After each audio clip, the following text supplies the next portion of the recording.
Good morning, everybody. I'm Brian Fisher, Manager of the Media Relations Division for the Prince George's County Police Department.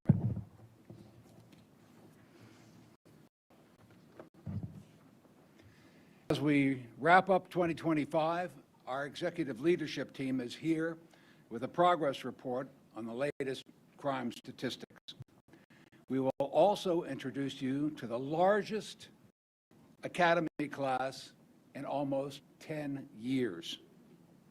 Joining us this morning will be Prince George's County Executive Aisha Braveboy, Prince George's County Police Chief George Nader, Deputy Chief Administrative Officer for Public Safety and Homeland Security Melvin Powell, Sheriff John D.B. Carr, and Deputy Chief Shauna Waddy from our Bureau of Administration.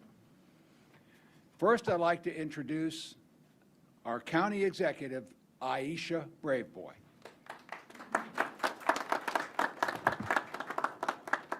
Good morning, everyone. This is a great day in Prince George's County, a day that we are elevating public safety here in our great county. The police chief will talk to you about the significant progress that we have collectively made in reducing crime in Prince George's County, and we are all very proud of the work that we have done together. Not just the Prince George's County Police Department, but also our Sheriff's Office. Our Sheriff is with us today. You'll hear from him shortly. You know, when we started out in this administration, we saw some concerning trends when it came to domestic violence and family violence. And we worked together to restore an MOU that allowed our Sheriff's Department to respond to domestic violence calls in some of our, our police districts that had a large volume of calls. And the information you'll get today, you'll see that that partnership, that MOU was important, and we have seen positive results as a result of the work that we are doing together. We also work very closely with all of our municipal agencies as well as Park Police, along with our federal partners. So this is a unified public safety operation here in Prince George's County, and one committed to results. You know, one of the things that's most important is that we continue to have a growing and thriving department. And today, I am proud to say that the recruits behind us symbolize the largest recruit class in over a decade. Let's give them a round of applause. And a large part of that is a result of the leadership that we have in this department. Chief George Nader, Assistant Chief George Nichols, they are of and from this community. They have in so many ways sent a strong message to this community that you're welcomed into this police department. We have seen morale increase in this department, productivity is up in this department, and naturally people want to join us. In fact, the chief will tell you we've also been able to recruit from some of our neighboring jurisdictions, some experienced police officers. So this is the first time in quite a while that we are going to actually have more recruits than we are when we look at attrition and those numbers. So we're going to see a net positive gain of police recruits and members of our department, and that's significant. So to everyone here today and to the public at large, I want to say thank you. Thank you for believing in us. Thank you for trusting us. Thank you for working with us. Public safety and crime stats, they don't decrease just because of the work of the police alone. It really takes a community committed to ensuring safety for their fellow neighbors that assist us in ensuring that crime goes down. And I want to say thank you to the people of Prince George's County. You all are our best partners. We appreciate the sacrifices you all make every single day to make this county a better place, and I'm so proud to have been elected to lead this county. But the leadership really starts on every street, in every neighborhood, in every household in this county. And I appreciate it. I know our chief appreciates it, and our entire public safety team. I also want to point out that we have the best public safety director around, in Mel Powell. Let's give him a round of applause, who's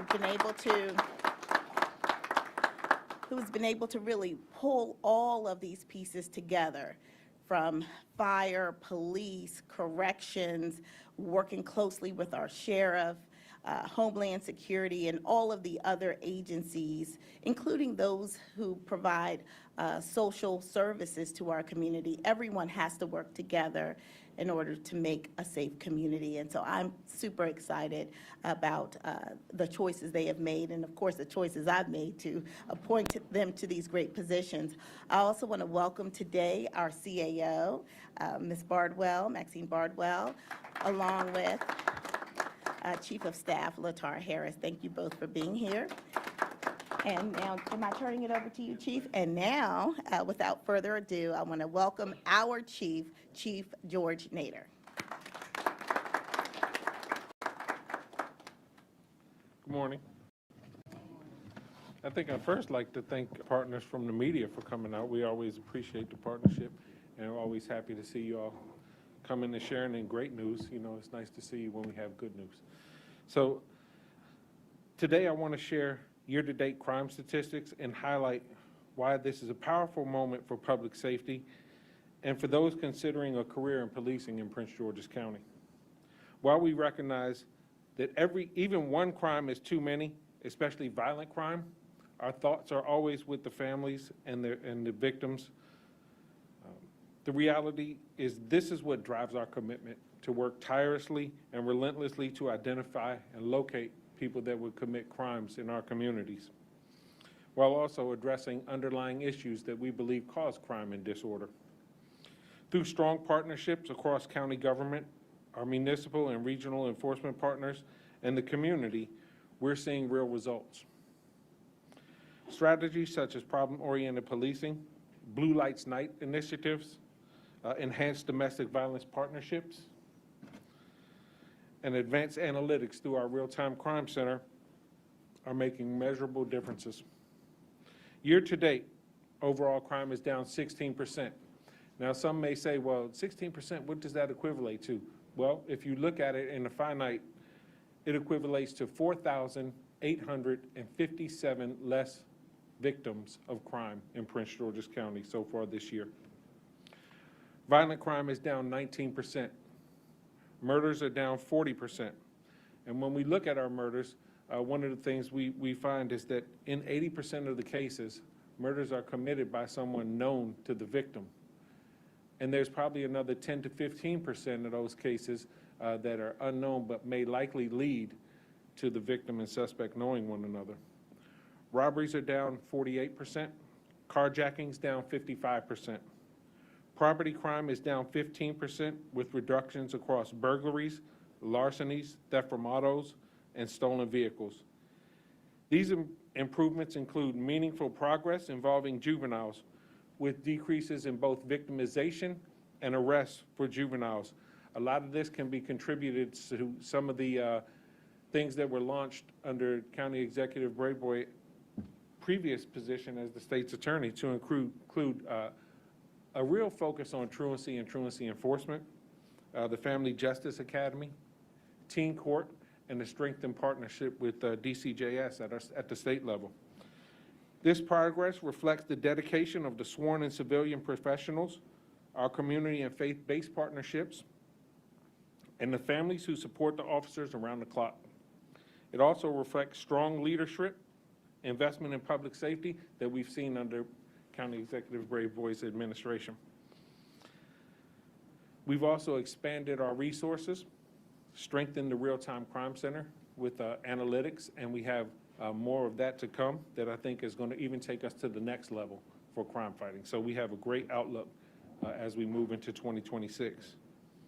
But today is also about the future of this organization. As County Executive said, from 2017 to 2025, we had a deficit in hiring of police officers of 315. Officers, leave for various reasons, retirement and other forms of separation. 2025 is the first year we've seen a net gain of law enforcement officers in Prince George's County at our police department. Also happy to say that since County Executive Braveboy took office, we've seen a 67% increase in hiring of police officers. Now I would like to recognize behind me in the grays our most graduated EPO class experienced police officers, Session 154B, and the largest recruit class in 10 years. This includes 72 recruit officers, 55 of which are Prince George's County officers, 5 from the Office of Sheriff, and the Sheriff will talk about his members, but in total, 17 other law enforcement agencies from around 17 other law enforcement recruits from around Prince George's County that are going to serve our communities. This didn't happen by chance. We made recruiting our mission. We embraced bringing on new and recruiting more officers from within our community, and we challenged every member of this organization to get involved in the recruiting efforts and really make an investment in the future of this organization. We want to shape the next generation of police officers in Prince George's County. What this class represents is momentum. It represents opportunity, and it represents a department that's moving forward with a purpose. Today, anyone watching who feels the call to serve, this is your moment. If you want to make a real difference and work with cutting-edge technology, build meaningful relationships in our communities, and serve the community with value, partnership, and progress, we invite you to join us. The big thing I want people to know, and the county executive said, you have a place here in our police department. We want people to come and we want people to join our organization. So you have a place here. We would love for people to apply. We have done some things within our program that I'll talk about here that's make it more welcoming for folks. For the recruits, you're joining a department that's committed to excellence, accountability, and community trust. We thank you and your families, and we look forward to what you're going to do to help us accomplish great things together. Prince George's County is safer, stronger, and moving forward, and the future of this department has never been brighter. Session 155, thank you for answering the call.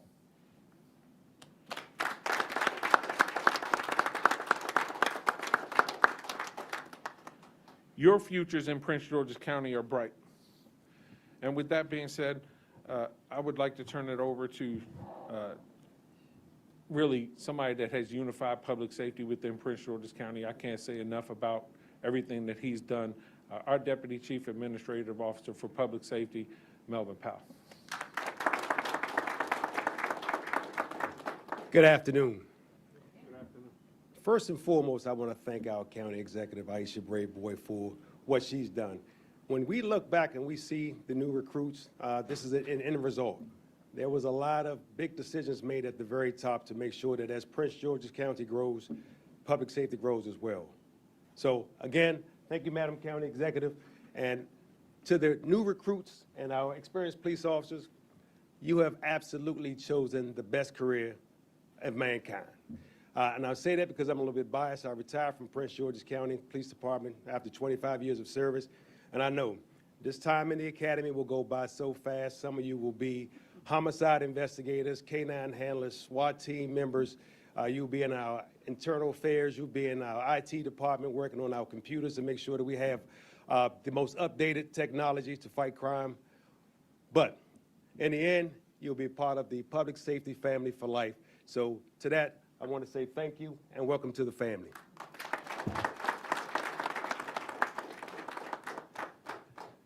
Next, I would like to introduce one of my strongest partners. We work together hand in hand, and I think he's never said no to me, and I've never said no to him. And that's what partnership is. Where we need help, his team steps up, and they help, and we do the same. So none other than our sheriff, Sheriff John Carr. Good morning, all, and thank you, Chief Nader, for that introduction, and thank you, Madam County Executive Braveboy, for your leadership. What I can say is that this is a joyous occasion to actually have an academy class this large. As the chief said, many of those will be Prince George's County police officers, but one thing under the County Executive Braveboy's administration, everything has been about collective unity, about making sure that we work hand in hand together. So success for one agency is success for all. And that's one thing in public safety, whether you're with the Office of the Sheriff, the Prince George's County Police Department, or one of our municipal organizations, we all work hand in hand together. As Chief and as Madam County Exec made mention to domestic violence, one thing that we can see with our MOU and our partnership hand in hand together is that in the month of November, we have actually decreased our numbers in protective orders and peace orders. Many times I've come in front of the media, in front of our community, letting you know that we were averaging a little bit over 2,000 peace and protective orders a month.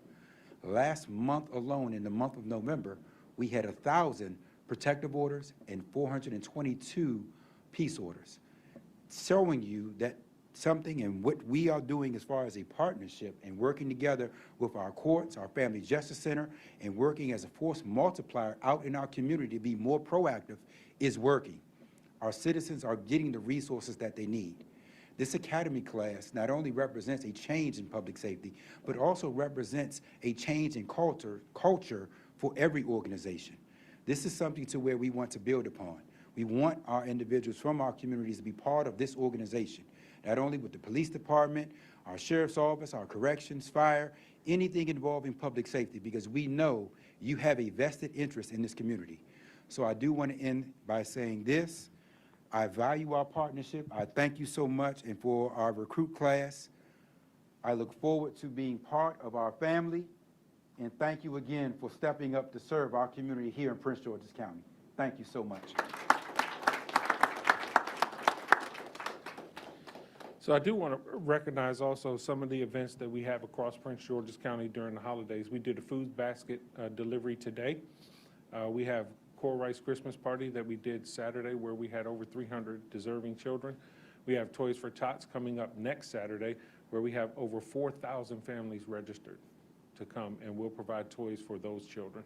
With that, we'll take a few questions. I would say if you have anything specific where you want specific numbers, if you could just forward that to Mr. Fisher, but any general questions we would love to do. But also, I would be remiss if I really didn't thank the members of the media who come out and ensure that we're transparent with our communities. Because also part of this hiring and part of this class is because the coverage that you gave us when we first got here. So really want to thank you for that. And Mr. Bell? Chief, I hate to start with this one. Yeah, please. What's going on in the district right now with regard to crime stats? Yes, sir. There are accusations that the stats down there are uncooked. Can the people trust the numbers coming from this community, from this police department, from this government? Absolutely. We know that. Our crime numbers are transparent. We would invite anybody to ask questions. I think throughout time that has been brought up at numerous agencies time and time again, but it's really easy to prove if you show a case that should have been classified as one thing and was classified as something else. It's really simple to pull that case and determine that. But we work diligently on our numbers, and if we don't have accurate reporting, it affects our strategies. It affects how we deploy our troops. So accurate reporting is not only important for the community, but that's what drives our strategy. So every Thursday, we have crime meetings in here where we discuss our numbers. We look at them finite, and we determine how we're going to deploy. So if our numbers were flawed, our strategies would be flawed as well. So there's nothing more important to having accurate numbers to us, and our numbers are accurate. County Executive, your thoughts on that? I mean, this notion that there was pressure from the government to cook the stats in D.C., not here. Yeah, honestly, I can't really respond to that. But what I can tell you is that, we've worked extremely hard. Well, we have been up here, we would have liked to have told you that we were down to no crime, right? But what we are is, we operate with integrity. That's something that we have to do because crime affects people individually. And if we're up here trying to make ourselves look good as opposed to being accurate, then that does a disservice to the very people who are out there relying on us to employ the best public safety strategies that we can. So I'm very proud of the work that we have done collectively. Would I have loved to have seen even more reduction in crime across the board? Of course, because that would mean that there are fewer victims, or hopefully at some point, no victims at all. But we are very focused on providing accurate numbers, and I am satisfied that our department, as well as our partners, are providing accurate numbers. Yes. Oh, The one thing we would ask if you just wait for a microphone because we are live streaming. So, Jasmine. Thank you. Thank you, Madam County Executive. Thank you, Chief Nader. As the stats have trended downward really all year, I wonder if you had any thoughts on last week. It seemed a bit atypical that there were a frequency of homicides seemingly reported back to back. Any thoughts on that? Just atypical week. Yes, as we know, crime ebbs and flows. When we look at homicides and we look at those,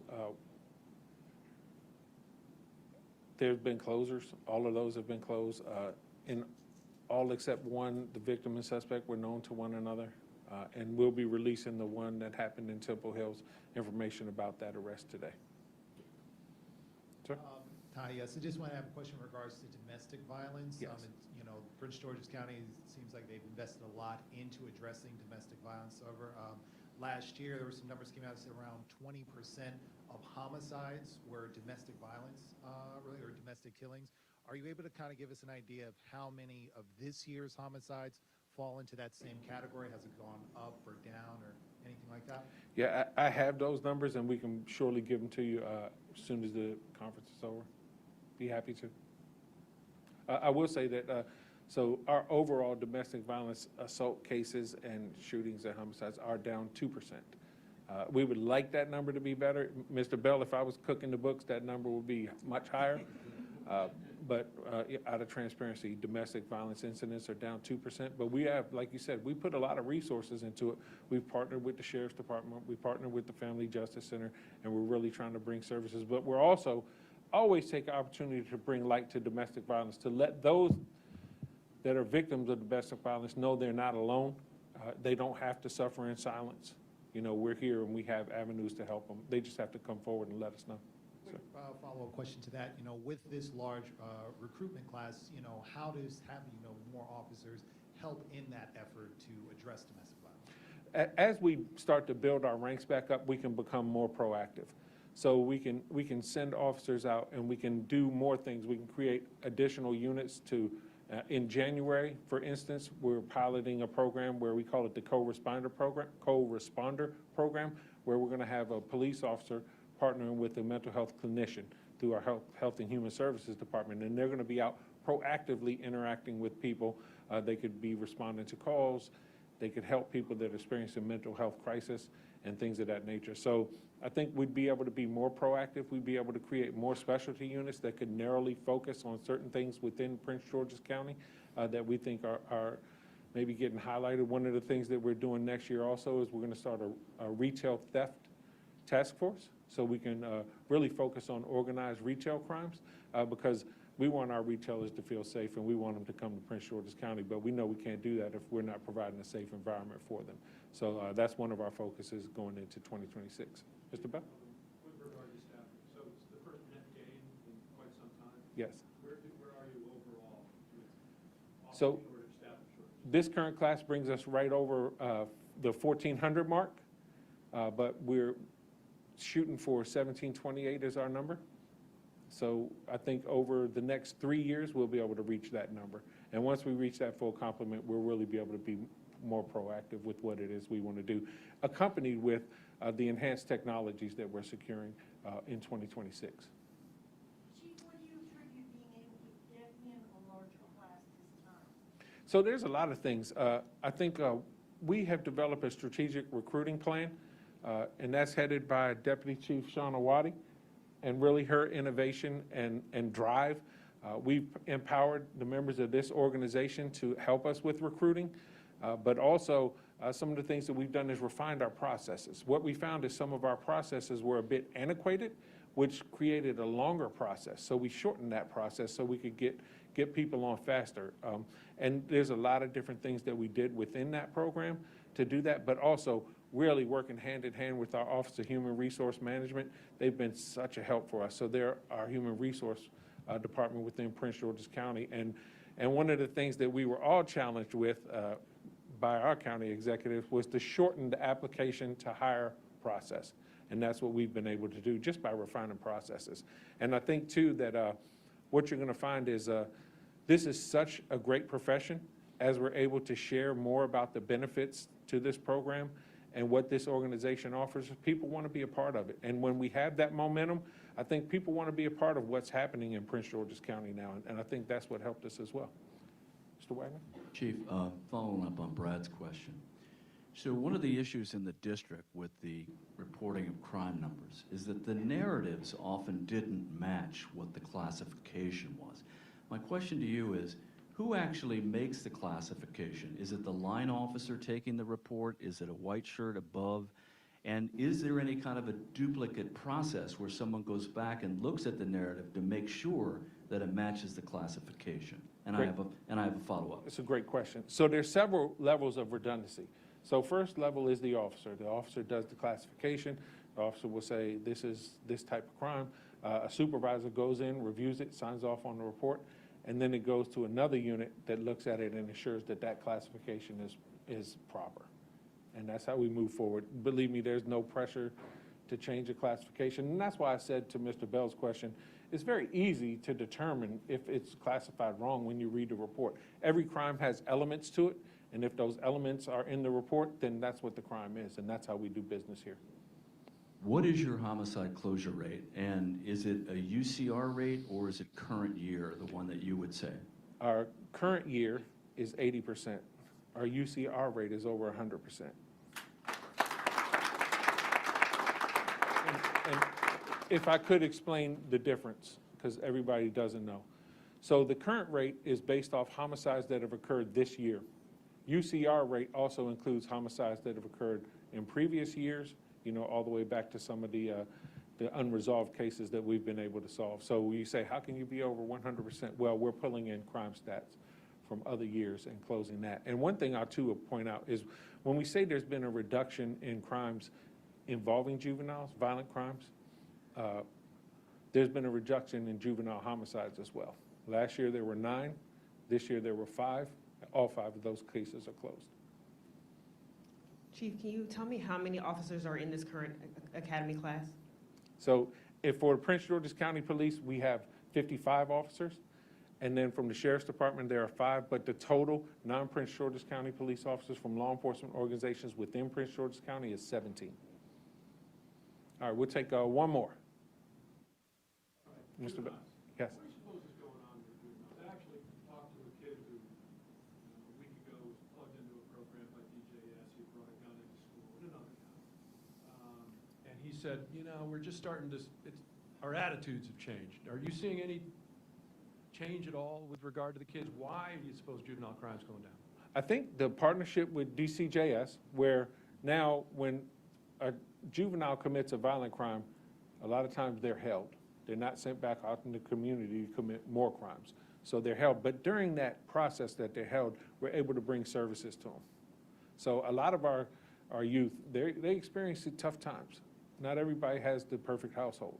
So when we have the chance to intervene and get involved, I think that's what makes a big difference. Prince George's County Police Department, we have a variety of programs surrounding youth. Police Explorers, Police Athletic League, all of these you can find online if you want to get involved in it. We're investing in our kids. The county executive is supporting us. The programs that she started at the state's attorney's office, I think are starting to bring fruition to Prince George's County. So we're supporting those continued programs. And, you know, we ask every member of the community really to invest in youth because they're the future and they're what we all have to look forward to coming and taking over Prince George's County. So there's nothing more important than our kids. All right, thank you all very much. Really appreciate your time.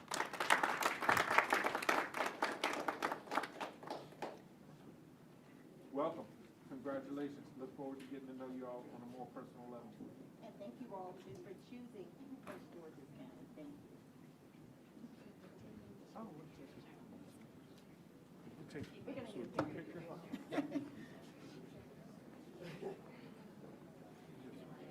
Let me get Matt and Anthony. Yeah, or just have him do it with his cell phone. Have him